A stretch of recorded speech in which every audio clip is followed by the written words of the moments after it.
We've got some fresh new young talent doing some things that I know you haven't heard before. 1, 2, 3, listen. You got to have the why, and we know our why. So you don't need to reinvent the wheel. Yeah. Millions and millions of people have done this already. You can get help, you can get a roadmap, you can save a lot of time, money, and frustration.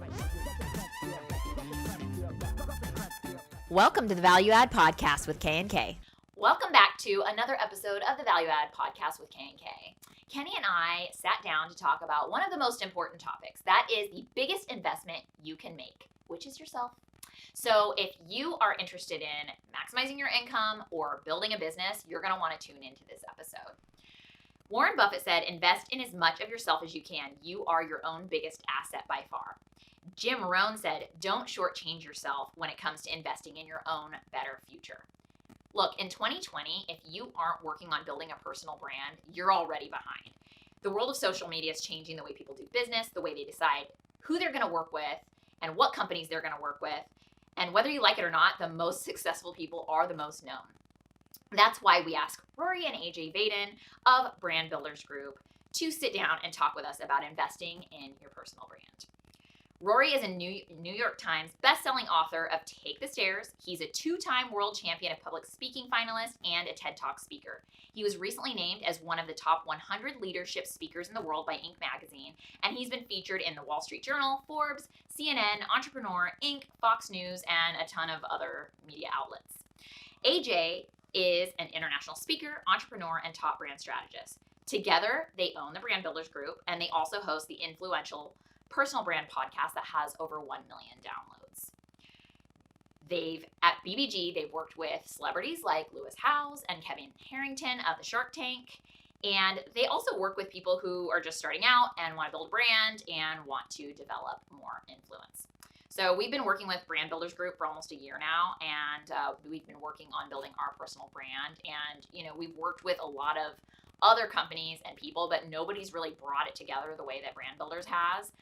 So we've been working on some pretty exciting stuff for almost a year now, and we're ready to roll it out here in the next, 3 or 4 months. So we're excited to roll all that out. But that's why we're so excited to get them on the podcast. So let's tune in. Rory and AJ, thanks so much for coming on today. Yeah, so happy to be here. Yeah, totally. Thanks for having us. How nerve-wracking it is. It's like we're interviewing our coach's coach. So I think it's just so fun because there's never ever 4 people on a podcast interview. I don't think I've ever done a 4-person podcast. Yay, we'll just see how much we talk over each other for the next 30 minutes. That's awesome. Well, our podcast, as you know, is really all about investing in multifamily. And, one of the things I learned over the last couple of years is that the single most important investment you can make is in yourself. So that's why we have you guys on today. We have you guys as our coaches to help build our personal brand. And so we wanted to have you on to kind of let our guests know how important that is and what it all means. So as far as that goes, what is a personal brand and why is it so important? Totally. I'll let you start. All right. So I actually think of the term personal brand these days as the digitization of reputation. Personal brand is nothing more than the digitization of reputation. It's the same concept that's been around for decades of reputation, which people understand. But then there's something about when they hear personal brand, they kind of freak out and go, oh my gosh, social media and videos and email marketing, and I don't understand that, and why do I need all that, and how does it work? And it's this is just reputation. It's building trust with people. It's being known for something, and it's just doing it online. So that's how I think of it. Yeah, mine would be similar, but a little bit different. I would say how I view a personal brand is the monetization of your reputation. Right? It's taking something that you're known for or that you want to be known for or that you're accidentally known for and turning that into a full-blown business. And I find that most people, aware or unaware, they have a reputation that unfortunately is not a proactive one. Right? AJ's answers are always better than mine, just so everybody knows. Just so you know. Make sure we have the expectation. But I just think it's really fascinating that in this world, people naturally associate a personal brand with being an influencer. Yeah. That's not the case. And in lots of cases, sure, it happens online, but just as much happens offline. And I think that's a really important part. Yeah, we all have a reputation, whether it's online, offline, big, small, good, Yep. bad, whatever it is. So, is there anybody who shouldn't? Because I think a lot of people like to make excuses as to why they shouldn't or it doesn't apply to them. Is there any kind of industry or person that you think doesn't need to have a personal brand? Well, here's what I would say is that if you want to be known for something, then you should have a personal brand. So I think that's much more of a personal conversation versus an industry. I don't care what industry you're in. If you have a message that is uniquely yours and a story that you want to put out into the world that would help impact somebody else, which would thus help impact your business, that is the essence of having a personal brand. Now, are there people that maybe aren't sure of what their message is? Yeah. Are there people who don't know how to apply their stories or how do I take this and actually create it into a business? That's really where, and I think that's a unique part of what we help people do at Brand Builders Group is we help them do that. But it's not, are there any industries that should stay away from it? It's more of, have you been able to identify what do you want to be known for? And then how do you want to go about doing that? So I think it's a personal kind of connection, but applicable to any industry, in my opinion. Yeah, totally. I would second that. So so last year, I was probably more pushing the brand and a lot of this stuff. And so we were struggling because I was like, gosh, I just need to find somebody, a company that can kind of like do what we're trying to do. And so you're like, everybody's like, you're trying to test all these things and trying to figure it out. And I'm like, I just need something. And lo and behold, you pop on the Lewis House podcast. And I was like, I listened to it. I was like, holy smoked Crystal, I think I found this. And she's like, oh gosh, here we go again. Here, another one of these things you're going to put us into. And so I got on the call with our coach. And then after that, we literally booked the 2-day where she flew into San Diego, came with us, which was a total game changer. So I kind of want to ask you guys, like, that was like our pivotal point, and people might be sitting here stuck. Like, what can somebody expect? Like, joining you guys, and how's that look, and kind of like going through a process of just, a brand and start and how that looks. All right, I'll let you start because I could talk. I could probably go on a 10-minute monologue. So I'll let you start. So I'll give you a C- answer, and then AJ will come in and clean it up. Well, it's always good when he goes first because I'm like, oh, this is what he missed, and I can add on here. So I would say that one of the biggest reasons why personal brands fail is because of distraction or dilution. They're struggling to articulate what it is they do, who they do it for, and just this being able to put it together in that fashion and just make it super simple. And what the number one word I think that our clients tell us of what we gave them was clarity. They say, you helped us get clear on what problem we solve, who we solve it for, how we solve it, and how we make money solving it. And those 4 things are the primary focus of our first flagship experience, which is called Finding Your Brand DNA. And I think that in summary is what holds most people back is they just have a dilution of their message, and we help them get clear and focused. yeah, well, just so you got like that basis, I'm going to kind of take it up a level because here's one of the things that I find all the time. I've also been spending an inordinate amount of time writing website copy, so I have a lot of this like picture perfect in my We have our brain new right website now. coming out. Yeah. But here's one of the things I find that people don't realize about building a personal brand. It is a business, and it must be treated like a business, and people don't. It's not just about getting followers or getting content out on social media. That is a component. And quite honestly, it's one that happens farther down the line than that most people want to start. But a personal brand isn't having a website, right? It's what are you going to do in terms of, to what Rory said, what problem do you solve? Who do you solve it for? What unique way do you solve it? And how do you make money solving it? And we do all of that. But here's what I find that people don't really internalize is that as much as we are a personal brand strategy firm, we are also a business strategy firm because a personal brand is a business. And unfortunately, most don't treat it like that. right? And it's like you get into this going, oh, I want to have this personal brand.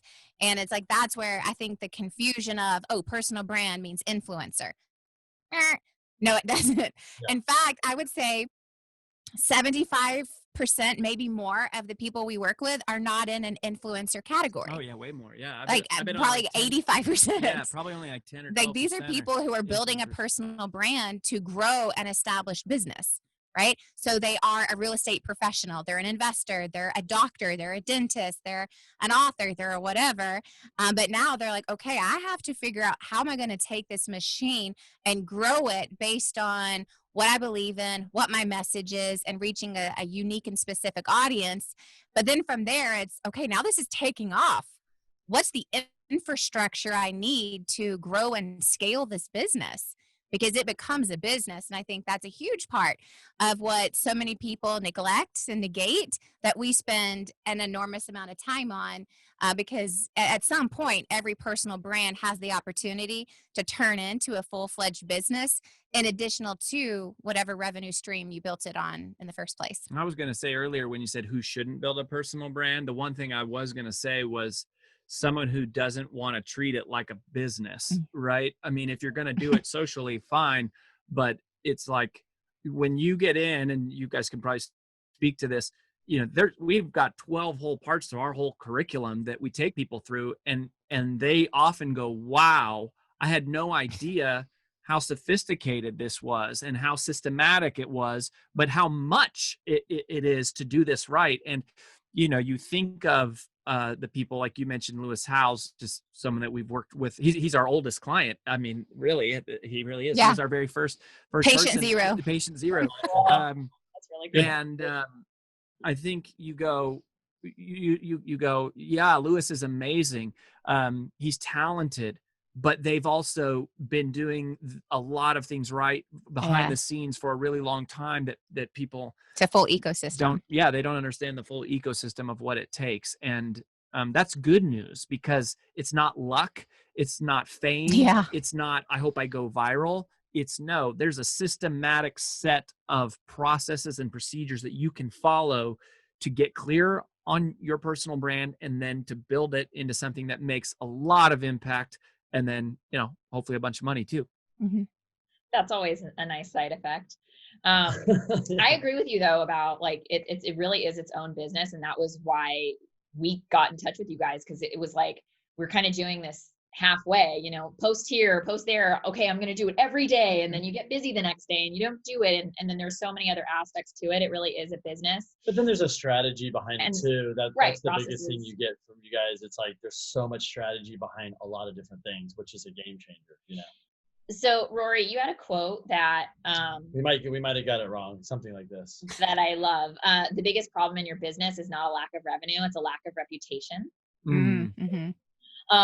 You have a lot of good ones though. So can you? I like that one. I haven't forgot about that. I haven't said that one in a while, so I was like, that's a good one. We should bring that back. So what is your reputation formula? Oh yeah. So when you look at the word reputation, right, and you go, okay, where does that come from? And like, what is it? How do you measure it, or how do you create a strategy to strengthen it? We came up with something that we call the reputation formula, which is, it's actually pretty simple. It's results times reach equals reputation. Results times reach equals reputation. And going back to your original question about what is a personal brand, why do you need one? A lot of people, particularly like the baby boomers and kind of like, Generation X, maybe, I mean, they're not really older people, but like not the young whippersnappers, like we grew up in a world where you were taught, integrity and results matter and just do the right thing. And those are like your results. But the problem is if you have great results and nobody knows about you, your net reputation is still nothing, right? The reach matters as much as the results. If I don't know about you, I cannot buy from you. Mm-hmm. And it works in both the positive and negative direction. So if you have Mother Teresa, big positive results times worldwide reach, huge positive reputation. Yeah, Adolf Hitler, huge negative results times worldwide reach, huge negative reputation. But what most of our, not most of our clients, a lot of our clients struggle with is they're the world's best kept secret, and they take pride in that. But that sucks. You don't want to be the world's best kept secret. That's a fail, right? That is not what you want to be. You want to be the world's best solution that everyone knows about, everyone talks about, everybody refers, not just for money, but for impact. And our audience, we describe as mission-driven messengers, which is, they want to make money. We're good at making money. We like making money, but we're really in the impact game.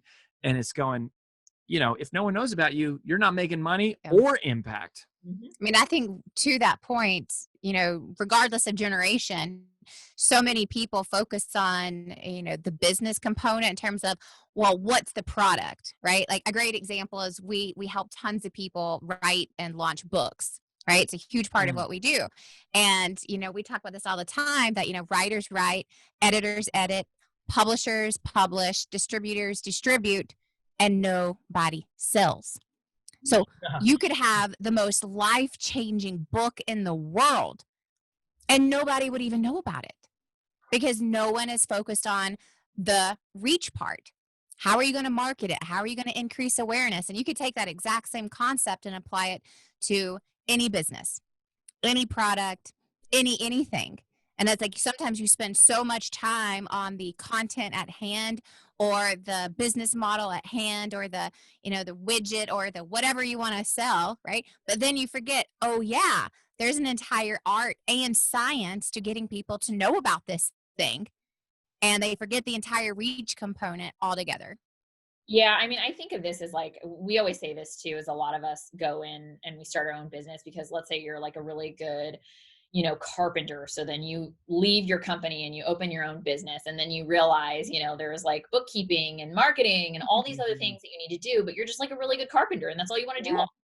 So that's kind of what we learned too. I mean, we really love, we know that we needed to build a brand. We love the branding part of it, but we're just carpenters. We're not brand builders. So it's like, I need to hire coaches and a team. Been there, done that. Yeah. So I can do what I do best. And that was one of the things you said on Lewis's podcast that really resonated with me is that because we had this problem before and I'm really working not to have this problem again is that diluted focus gives you diluted results. And I'm like, this is exactly what was happening with us prior to having you guys come on board. We just didn't really know where we were going. It's like touch here, touch there, go over here. And then now you guys have it all kind of focused in a nice, pretty package with lots of homework. Well, here's something that we actually we were in like a 4-hour conversation yesterday with a new friend who is in out of time. And we have 2 toddlers. So 4 hours of talking does not happen often. Like never. And it was so interesting because I think so often we forget about the order of things. Right. And you could apply this to any business, right? So investing just imagine putting all your money into something before you knew what it was. Yeah. Who would do that? Yeah. Right? I sort of feel like I did that with like marketing because Kenny always said, this is the thing you need to do. But I was like, I don't know about this. So let's just throw some money at it and see what happens. And what happens? It's been good, but we had some losses for sure. Yeah. And it was so interesting to think about how many of our clients have literally just gone into this going, all right, got to get a website, right? That's step one. It's like, well, what's the website for? Who's it for? What are you selling? What's the message? What are the words on the website? I love when you say, what problem do you solve? Because we all think we know it and you don't. It's hard. It's really hard. And we're so many things. And, and I think one of the things, like to what Rory said in the very beginning, like one of the biggest problems we solve is distraction because there are so many things that you can be doing. You can be speaking, you can be doing webinars, you can be doing small live events, you could be doing big conferences, you could be doing coaching, consulting, you could be doing funnel, like all the things, right? And the order in which you do those things really matters. And you can't necessarily do them all at once and do it well. Yeah. Right? And I think that is a huge part of is that there's an order to things and people so often go out of order.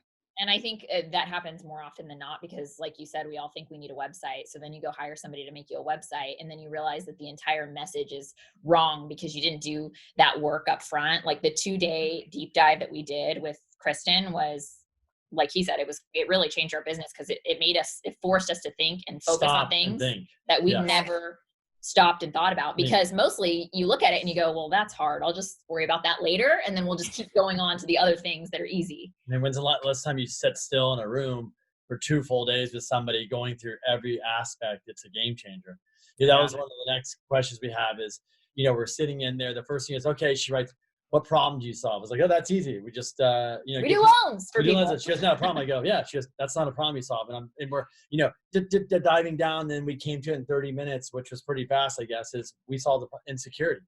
I mean, people are coming to us because they're insecure. They really don't know, how to buy real estate or get a loan or this. They've never been through it. So I think that's my question for you guys is, why is that such a big, like what problem you solve? Why is that just such a big game changer from somebody like to start this process off? Well, I think that, the genesis of a personal brand is being able to answer that one question in one word. What problem do you solve? And almost nobody can do it. And if you can't answer that question with that level of precision, then you are part of the noise. Like everything you are doing, you are creating the noise, which is what most of the world is. And what breaks through the noise is clarity. I mean, clarity is the thing that cuts through the noise.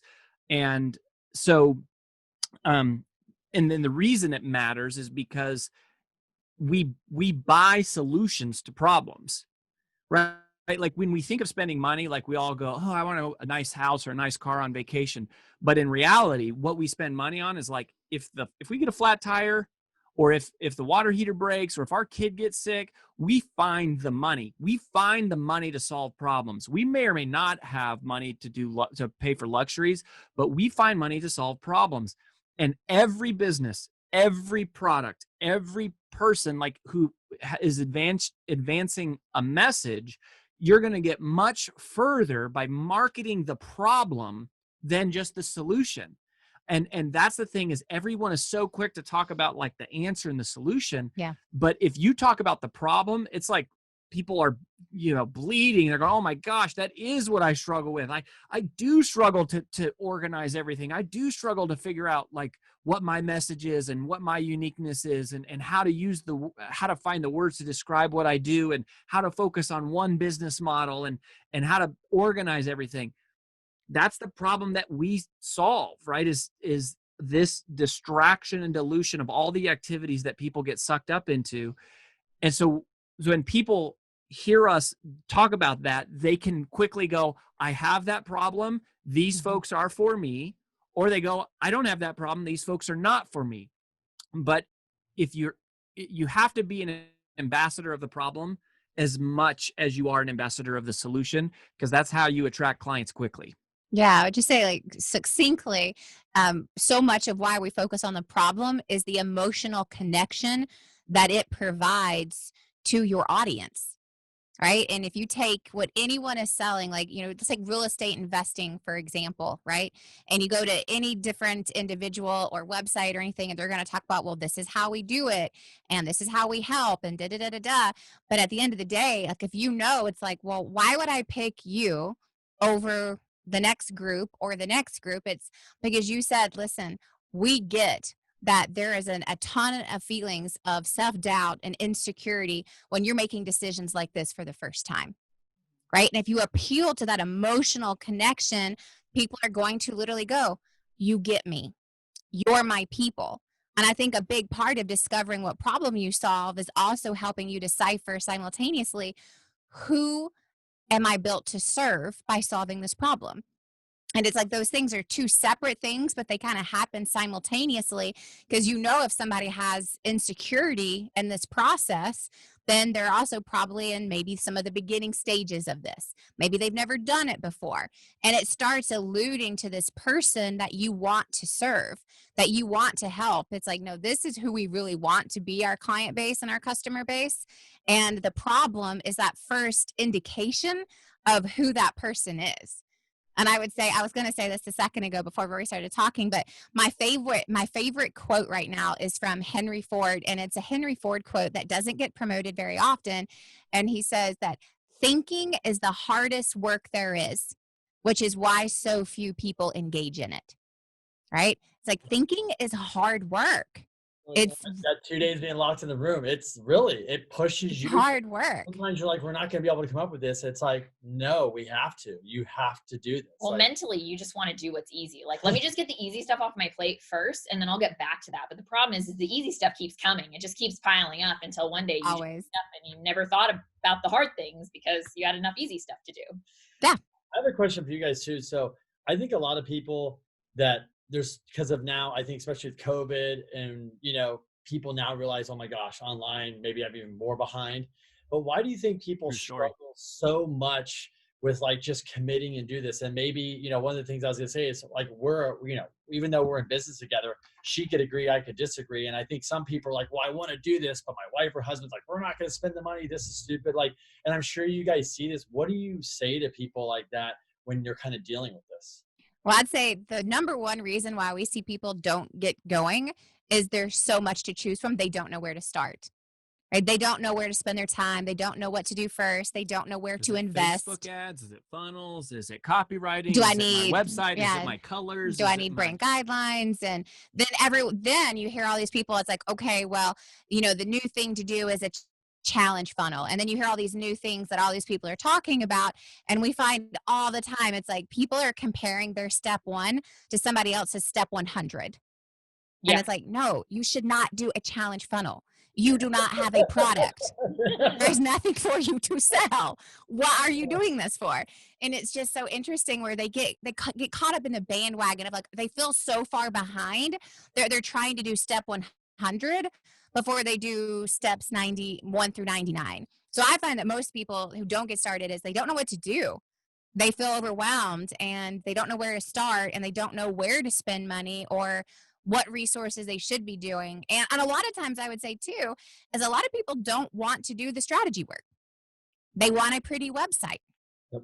They want lots of followers, but they don't want to do the hard strategy work. It's a lot of work. It is. But I feel like when you really want something, you have to know. I mean, I think that often the easiest things in life are like yield you the least reward. The harder things are where you get the big reward. And that's what I tell myself every time I like have to work through this homework. I'm like, it's going to be great. It's going to be fabulous. It's self-talk. But it's true. It's really true. Can you guys walk us through like the Brand DNA Helix? There's 6 parts, right? And what is that? You want to take it? Sure. So the Brand DNA Helix is our central framework from our first experience. So we have 12 different topics, 12 different experiences that we take clients through. And our first one is all about helping people find their uniqueness. And it was based on some advice that we got early on in our career from a gentleman named Larry Winget, where he said, the secret is to find your uniqueness so that you can exploit it in the service of others. Yep. Find your uniqueness and exploit it in the service of others. That's a good one. Write that one down. Which is not a brand builders. That's a Larry Winget. That's not a Rory or a. No, AJ we said quote. Larry. Yeah. But that's a really good one. But what Larry didn't do was teach people how to do that. How do you find it? He just said, this is what you should do. And it was always really brilliant and made a huge impact on our career. But over the course of time, we realized that we developed a process for how someone can find their uniqueness, which is what the Brand DNA Helix is. So effectively, it's 6 questions that we take every brand through, every person through, and we ask them these 6 questions, and you basically brainstorm answers to all 6 of these. And somewhere there is an overlap at the intersection of the answers to all these 6 questions is where your uniqueness lives. So, and the questions operate in tandem. So the first question is, what problem do you solve? We've talked a lot about that. The tandem question for that is, what are you passionate about? So what fires you up? Also, what pisses you off? What makes you mad? What makes you happy? Just what lights you up. Yeah, what lights you up? And that could be light up or like get lit, right? Just 2 different ways. Right? Those are offsetting questions of, those are hints. And then the second 2 questions are, what do you research?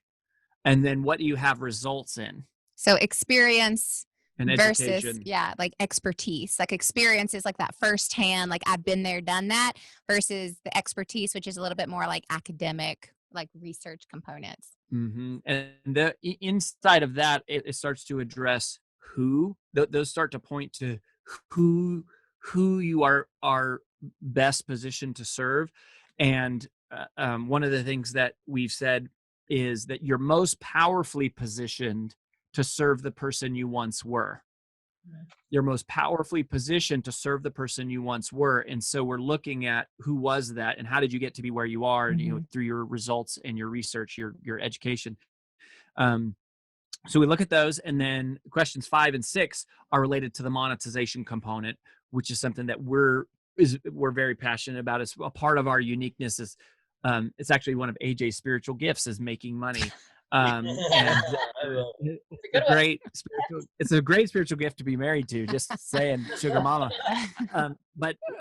So we do an inventory of what are all the things that people could buy from you or would buy from you, but then we reconcile that against what business do you really want to be in. And so we talk about, there's really only 5 different ways to monetize a personal brand, and you need to select one. You need one primary business model to start. Because again, if you have diluted focus, you get diluted results. And so we help people select which is the right. And I was going to say, and I feel like this is really looked over, because I think most people think about, all right, what businesses am I going to be in? And they look around and they go, all right, let's do some competitor research. Right? Let's see what my competitors are doing. What are my competitors selling today? Or they go, okay, what are all the things that people would buy? And it's like, that is not what we do. Right? It's like, we're not about what are all the things that you can sell. It's what do you want to be doing? Like, what were you called to do? And what is that business that you would like? There is no retiring from this. Right? I'm living what I was built to do. And so many people look around and they just spend so much of their time going, what's the market doing? What's the economy doing? What are my competitors doing? And we're going, put some blinders on for a minute, stop looking around and ask yourself, what do you want to be doing? Oh, yeah. And could you be doing this a year, 5, 10, 20 years from now and have no regrets about it?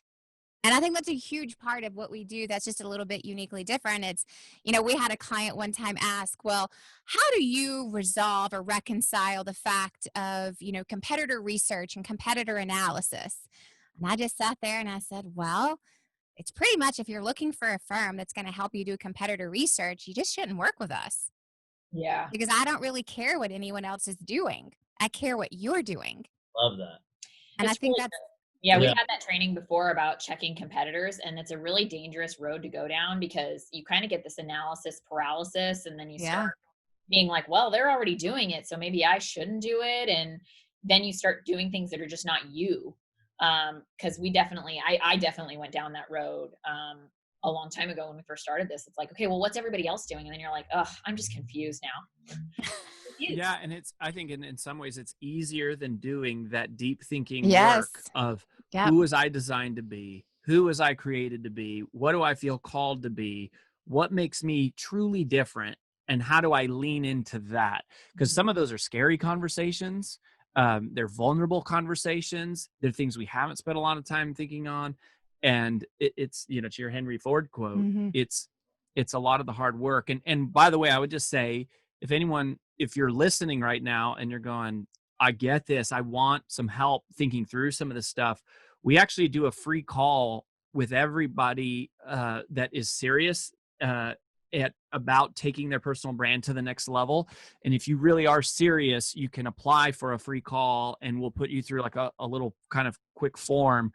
And then if it meets the criteria, we'll do the first call with you for free to guide you. If you go to free strategy call. Yeah. So if you go to freebrandcall.com/K&K, so KANDK, K&K, you can apply for a free call, and we'd love to stay in touch with you that way. That was our first call with you guys too. After we called from the podcast you did, Kenny called, and he got that free call, and it was cool because, for one, we were like, I don't even know if this is the right thing. And I really respect that sometimes it's not the right thing, because you can't be right for everyone, and it's like, for us, I felt like this was such a good fit because you guys ask all the right questions to make sure that you're going to be able to help us. And I think it can be really confusing in this space. There's so many people that do, like you said, I do Google ads. Well, this person does websites, and then this person does, like all these other things, and none of it connects. And it's all this like discombobulated road of things that you shouldn't be doing just yet. But it's been really cool to be able to work with you guys. And it was really nice to have that call up front to just know this is a good fit. Yeah, well, I think if it's not a good fit, it does not help us. It's not advantageous for us to work with people where it's not a good fit. Susie Moore is somebody that we know. If you guys have never looked her up, she's so cool. But I remember being at a dinner with her one time, and such a random thing for me to remember. But we were all like talking about different business models, and they were like, you know what, Susie, you need to create a course. Right? That's what you really need a course. And she sat there and she started laughing, and she goes, no, I don't think so. And they're like, why not? She goes, I have one really great answer. I don't want one. That's like this like really great moment of clarity of going, no, I don't care what anyone else is doing. I don't want to do that. And I'm totally okay with that. And same thing. It's like not building a personal brand is not for everyone, but for those that want it, man, it can be really powerful, but it can also be really overwhelming. And that's, kind of like the whole reason we created Brand Builders Group is we spent 10 years wandering a lonely desert of what to do, how to do it, and feeling really lost of like, why is no one why are there 100 options and not a good one for us? I mean, it's the whole reason we created Brand Builders Group in the first place. Well, it's very unique, I think, to have someone who can walk us through every single aspect of building a brand. So that's been, I think that for us was really key, is just having having our coach that just says, okay, you're doing this now we move on to this next thing, and then we move on to the next thing. And that's been really helpful to keep us on track, because it is a lot. Yeah. So much. Yeah, it's very possible to do the right thing in the wrong order, like AJ was talking about. And I mean, if you spend 5 minutes on Facebook, you'll see 5 different ads of like all the different ways you're supposed to be doing it. And people capitalize on that. There are people that make money off of the idea that a lot of people don't know what to do or the right order. And so there really is a sequence to figure out. And that's what we're really good at helping people figure out. Yeah, so I know we could sit here for hours and talk to you guys, and I appreciate the time. So before you guys go, we asked every guest this one question. So we always like to ask, even though you might not be in our industry, we want to know what you think about it. So what does generational wealth mean to you guys? Oh, that's a good question. Mm-hmm. You want to go first or me? Yeah, you go first. Okay. I would say generational wealth to me is just simply wealth that goes beyond me.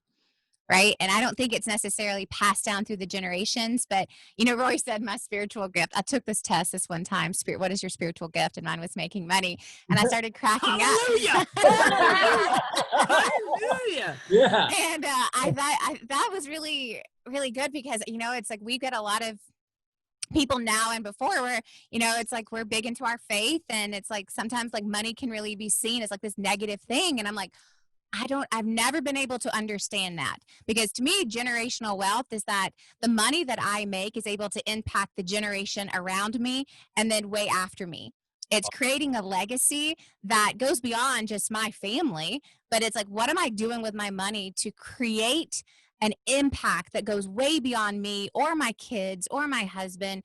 And it's not just the small nuclear family, but it's my church, my community, and my surroundings. But it's like, if the more money I make, the more money I can give. Right. And it's like, so I'm on a mission to make a whole bunch of money, because there's a whole bunch of things that I want to do with that money. And that's not just in my family. That's for me. Great answer. Love it. Bam. Bam. Rory's like, yeah, man. Yeah, I mean, in terms of the actual making money part, I really echo what AJ would say. And our part of our family mission statement is to be undercover agents for God and to use money for His purposes. And so we've always said, like we pretty much have most everything we want for ourselves. I mean, I could probably make a list. Yeah, but, there'd be a few things.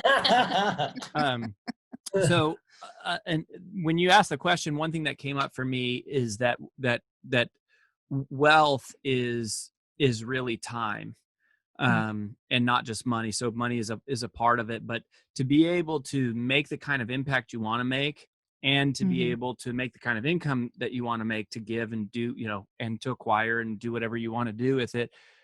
But to be able to do those things and still have time is really the measure, to spend the time with the people you love. And so I think that wealth is really, especially more and more, becoming measured by time and margin without compromising results. And so a lot of times that means activating a team and having processes and systems and sequences. And a lot of why we teach what we teach is not to overwhelm the person, but to go, here's a process, and this process can be hired out by this vendor, or someone on your team can do this, so that you're not saying, I can either make an impact or I can have time. It's like, no, I can make an impact and I can make generational wealth in terms of money, and also have the time to do the things that really matter to me. Well, we'll let you know when we figure that one out. Yeah, we're working on it. It's a work in progress. We're making very steady progressions. We used to work 6 nights a week. 12 years ago, we were working 6 nights a week, and we had cut it back and back and back. Baby steps. And Baby steps. After we exited our first company a couple years ago, we rarely work a night. No, that had nothing to do with that. That had to do with, we have 2 small children. Yeah, that helps hold me accountable to not working nights. We'll take it. Right there with you. We are with you. I've got, a 2-year-old and a 7-month-old. So yeah, so 16 months and 3.5. So. Yeah. There is no rest happening in our house. No, and it's like when they're ready. Answering emails while the kids are awake. Like, that's not how it happens. No, it's not. It's a gift in so many ways. But yeah. Well, before we go, you guys, and again, like Kenny said, we appreciate you guys coming on, and it was really fun and nerve-wracking to have you guys on, but we also want to share you with everyone. So where should people go if they want to connect with you or learn more? Yeah, I would just focus on freebrandcall.com/K&K. And if you go to freebrandcall.com/K&K, you can, fill out a little quick form, apply for a call. And part of what we do is we can tell pretty quickly if someone's a fit for us or not. And so, and even if you're not, still go there, because we're going to load you up with free resources. Right? Like, there's no lack of stuff that we can get you to help you on your journey. Our whole concept is like, even if we're not a fit for you right now, maybe we will be one day. Sure. So if it's not now, like, we're gonna load you up with free resources and wish you good luck. So that would definitely be, let's go to the freebrandcall.com/K&K. That's the place to go. Awesome. Well, thank you guys. Thank you guys so much. I appreciate the time. Yeah, likewise. Thank you guys so much for having us. And I think this is so cool too, because we have a ton of clients in our community, and I think that you're maybe one of only 3 who have asked us proactively to be on their show. They're all scared. They're all scared. Well, and I lay down the gauntlet. Of saying we will do a show once someone has done 100 episodes. Check.